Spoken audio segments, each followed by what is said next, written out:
السلام علیکم every one, I hope کہ آپ سب لوگ خیریت سے ہوں گے۔ آج ایک بہت انٹرسٹنگ ٹاپک پر ہم ویڈیو بنانے جا رہے ہیں، جس کا عنوان یا ٹائٹل آپ کہہ سکتے ہیں کائنات کے رموز اور خالق و مالک۔ تو تھوڑا سا ٹائم نکال کر پورا اس ویڈیو کو دیکھیں، اور اگر آپ اس کو بارے میں کچھ ڈسکس کرنا چاہتے ہیں یا کوئی کمنٹ کرنا چاہتے ہیں تو I would really be glad کہ آپ اس کو شیئر کریں باقی لوگوں کے ساتھ۔ تو جناب ویڈیو شروع کرتے ہیں۔ سورج فضا میں ایک مقرر راستے پر تقریباً پچھلے 5 ارب سال سے 600 میل فی سیکنڈ کی رفتار سے مسلسل بھاگا جا رہا ہے، اور وہ اکیلا نہیں ہے۔ اس راستے پر اس کا پورا خاندان اس کے ساتھ ہے۔ اس کے خاندان میں کون شامل ہے؟ اس کے خاندان میں شامل ہیں 9 سیارے، 27 چاند اور لاکھوں میٹرائڈز، اور ان سب کو ملا کر ایک قافلہ بن چکا ہے جو کہ سورج کے ساتھ ایک خاص رفتار سے چلتا چلا جا رہا ہے۔ کبھی نہیں ہوا کہ تھک کر کوئی پیچھے رہ جائے یا غلطی سے بھی کوئی ادھر ادھر چلا جائے۔ سب اپنی اپنی راہ پر اپنے اپنے پروگرام کے مطابق نہایت تابعداری سے چلے جا رہے ہیں۔ اب بھی اگر کوئی کہے کہ چلتے تو ہیں لیکن چلانے والا کوئی نہیں، ڈیزائن ہے لیکن ڈیزائنر نہیں، قانون تو ہے لیکن قانون کو نافذ کرنے والا نہیں، کنٹرول ہے لیکن کوئی کنٹرول کرنے والا نہیں، تو بس یہ سب ایک حادثہ ہے۔ تو پھر آپ کیا کہیں گے؟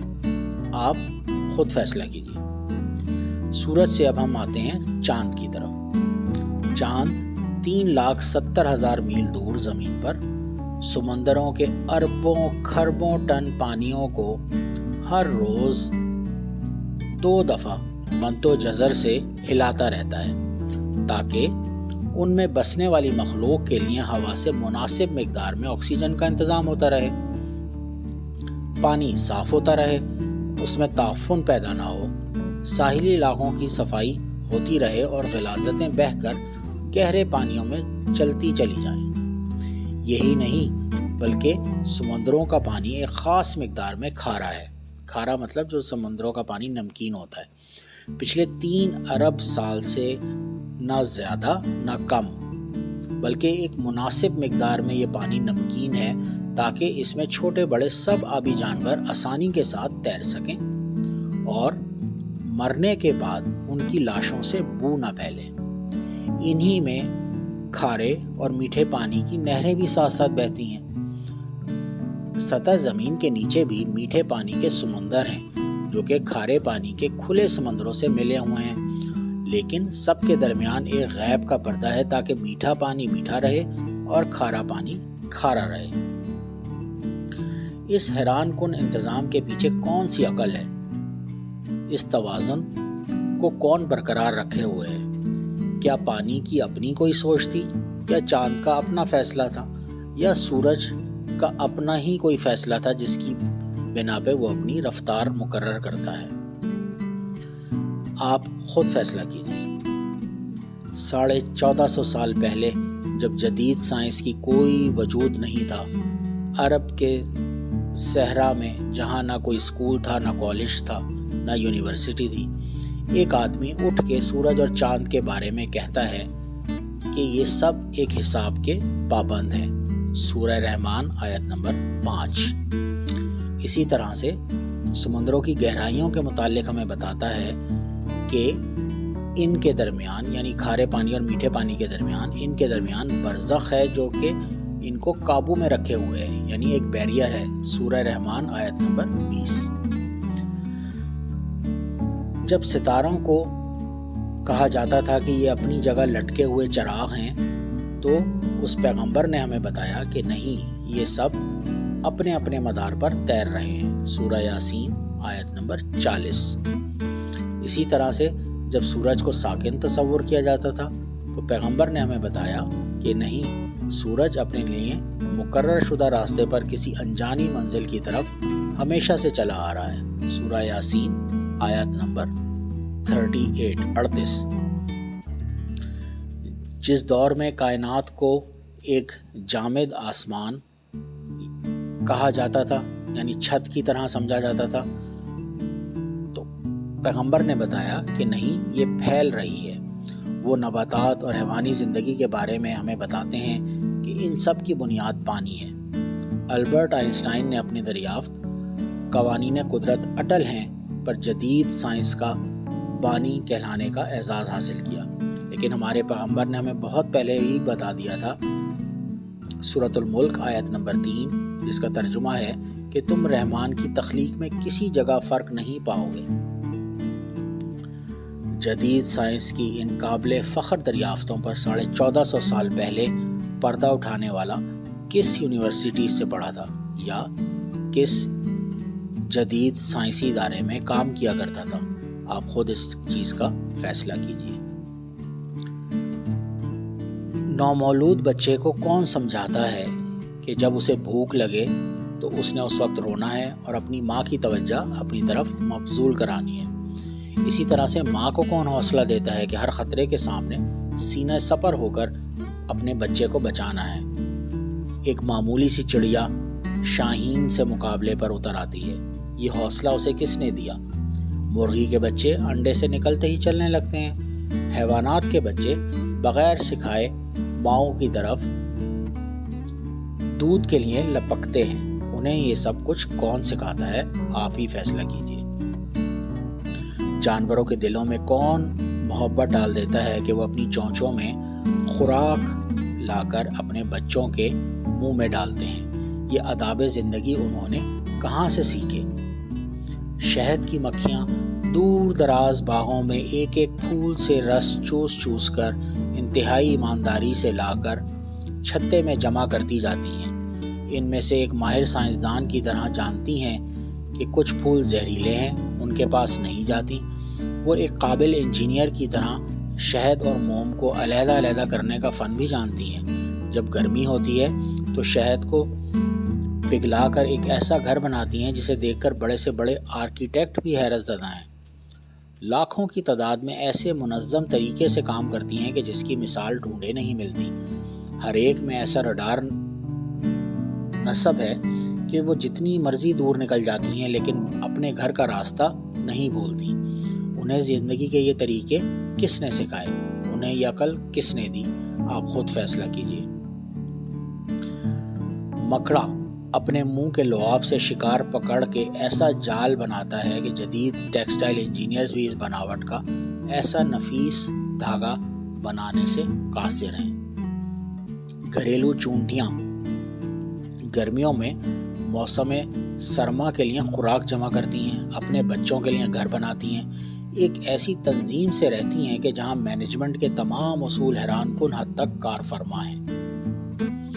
ٹھنڈے پانیوں میں رہنے والی مچھلیاں اپنے انڈے اپنے وطن سے ہزاروں میل دور گرم پانیوں میں جا کر دیتی ہیں، لیکن ان سے نکلنے والے بچے جوان ہو کر ماں کے وطن خود بخود پہنچ جاتے ہیں۔ نباتات کی زندگی کا سائیکل بھی کم حیران کن نہیں۔ جراثیم اور بیکٹیریا کیسے کروڑوں سالوں سے اپنی بقا کو قائم رکھے ہوئے ہیں۔ جراثیم اور بیکٹیریا کو یہ ساری چیزیں کس نے سکھائیں؟ سوشل مینجمنٹ کے یہ اصول انہیں کس نے سکھایا؟ آپ خود فیصلہ کیجیے۔ کیا زمین اس قدر عقل مند ہے کہ اس نے بھی خود بخود لیل و نہار کا نظام قائم کر لیا، خود بخود ہی اپنے محور پر 67.5 ڈگری جھک گئی تاکہ سارا سال موسم بدلتے رہیں، کبھی بہار، کبھی گرمی، کبھی سردی اور کبھی خزاں، تاکہ اس پر بسنے والوں کو ہر طرح کی سبزیاں، پھل اور خوراک سارا سال ملتی رہیں۔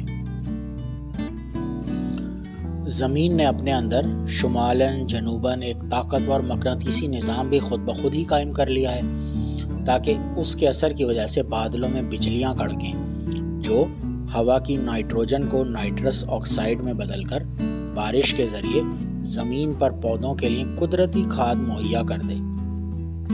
سمندروں پر چلنے والے بحری جہاز، آبدوز اور ہواؤں میں اڑنے والے طیارے اس مقناطیس کی مدد سے اپنا راستہ ڈھونڈ لیتے ہیں۔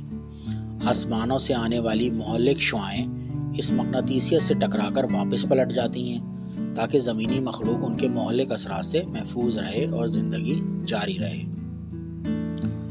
زمین، سورج، ہواؤں، پہاڑوں اور میدانوں نے مل کر سمندر کے ساتھ سمجھوتا کر رکھا ہے تاکہ سورج کی گرمی سے آبی بخارات اٹھیں، ہوائیں اربوں ٹن پانی کو اپنے دوش پر اٹھا کر پہاڑوں اور میدانوں تک لائیں، ستاروں سے آنے والی ریڈیائی ذرے بادلوں میں موجود پانی کو اکٹھا کر کے قطروں کی شکل دیں اور پھر یہ پانی میٹھا پانی بن کر خشک میدانوں کو سیراب کرنے کے لیے برسے۔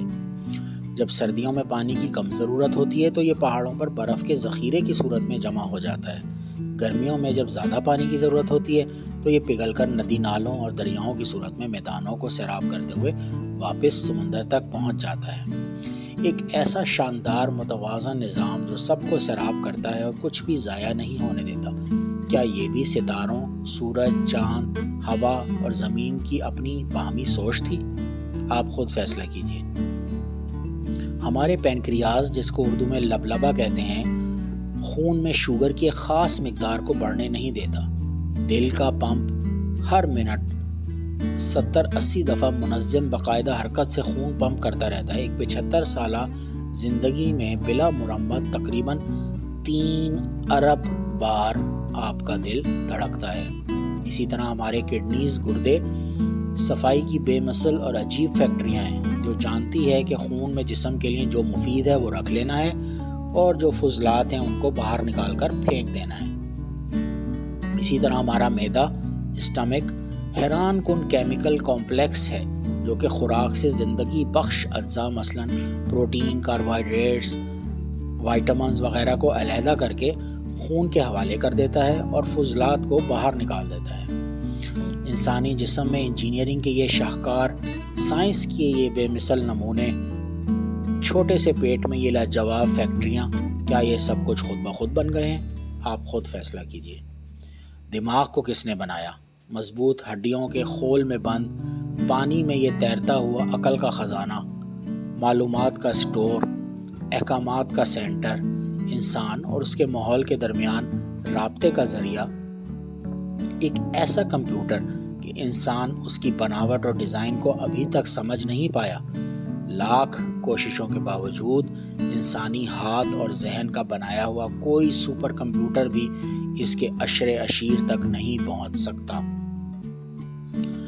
جیسا کہ ہم جانتے ہیں کہ ہر انسان اربوں کھربوں خلیات، جن کو سیل کہا جاتا ہے، کا مجموعہ ہے۔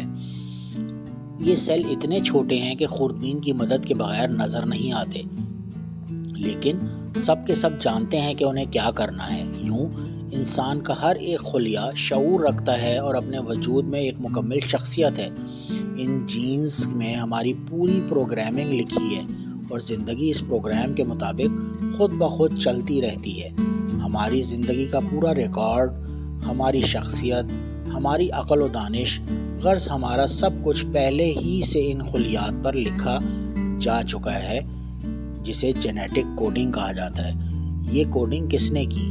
یہ پروگرامنگ کس نے کی؟ آپ خود فیصلہ کیجیے۔ حیوانات ہوں یا نباتات، ان کے بیج کے اندر ان کا پورا نقشہ بند ہے۔ یہ کس کی نقشہ بندی ہے؟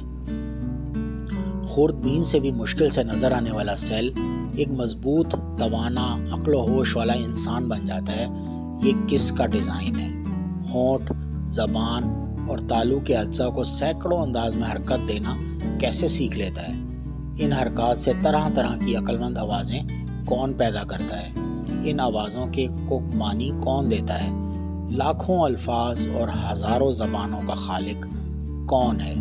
بلا شبہ ان سب کا خالق ایک اللہ تعالیٰ ہے۔